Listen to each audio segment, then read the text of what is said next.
The town of Ever Hollow was an unassuming place. Nestled amidst dense woods and winding country roads, its claim to fame was an annual Halloween festival that attracted visitors from all around. But beneath the surface, there lay an urban legend, known only to locals, whispered in hushed tones, the legend of the Hollow Stalker.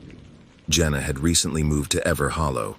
Eager to establish herself, she opened up a small cafe downtown, serving pumpkin spice lattes and apple pies. As the days grew shorter and Halloween approached, she noticed an increase in her customers. They came for the festival, but many also sought the thrill of the Hollow Stalker legend. One evening, an elderly woman named Mrs. Tiller entered Jenna's cafe. Jenna recognized her as the local librarian and a veritable treasure trove of town legends. As the night grew darker and the cafe quieter, Mrs. Tiller beckoned Jenna over. "Have you heard the tale of the Hollow Stalker, dear?" she whispered, her eyes gleaming. Jenna nodded. "Bits and pieces. But I've heard it's just a story." Mrs. Tiller leaned closer, her voice dropping even lower. "It started years ago. Every Halloween night, for the past 50 years, there's been a disappearance. Always a stranger, never a local. They would be last seen wandering the woods or the old trails, and then nothing. No trace, no clues.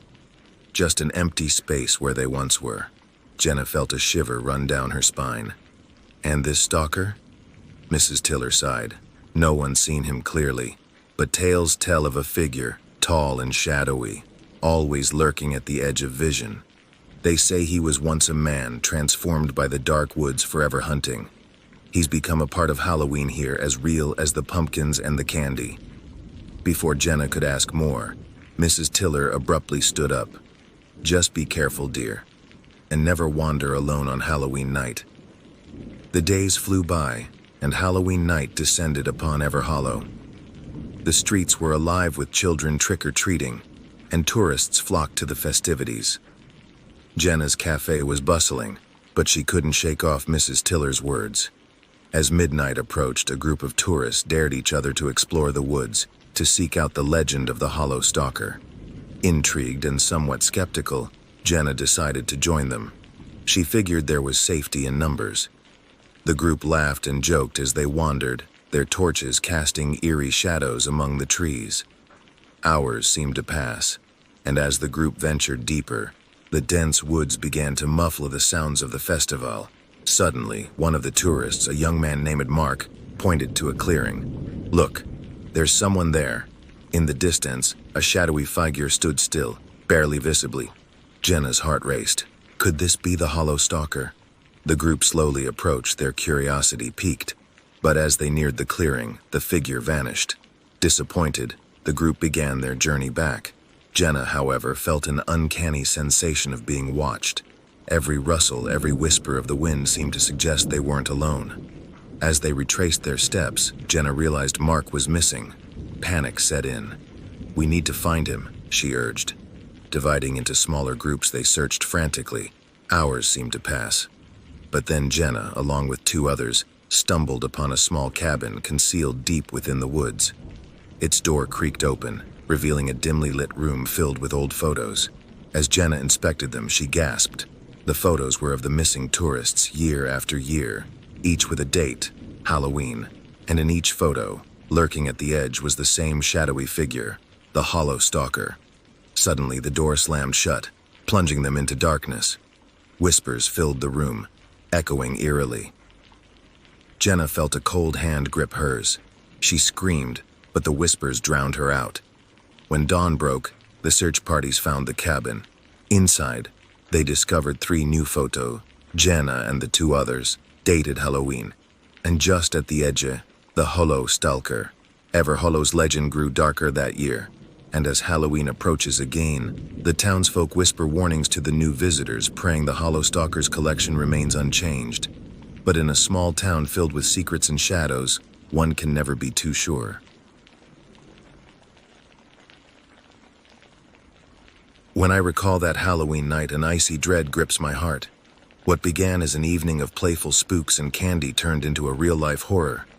I was wrapped in mummy bandages, Jack sported a creepy clown getup, and Sarah donned a witch's hat.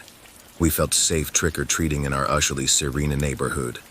The night was cool and clear. Leaves rustled beneath our feet as we walked down the dimly lit streets. The moon hung low, casting eerie silhouettes everywhere.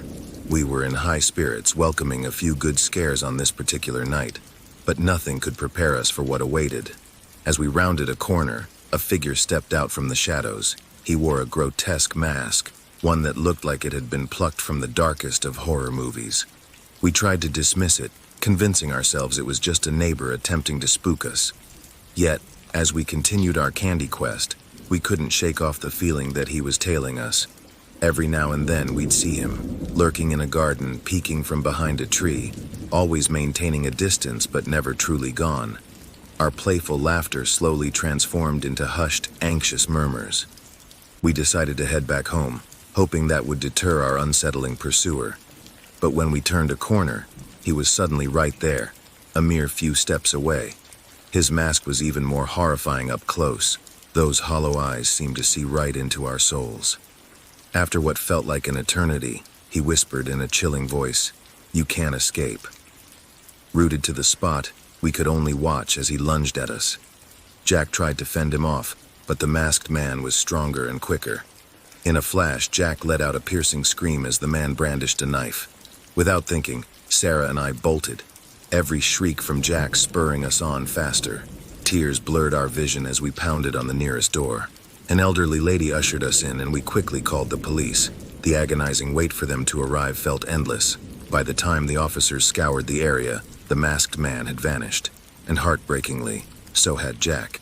The trauma of that night haunts me still. I often wake up, cold sweat dampening my sheets, with the masked man's voice echoing in my ears. Halloween, once a time of fun and mischief, now bears a scar that will never fade.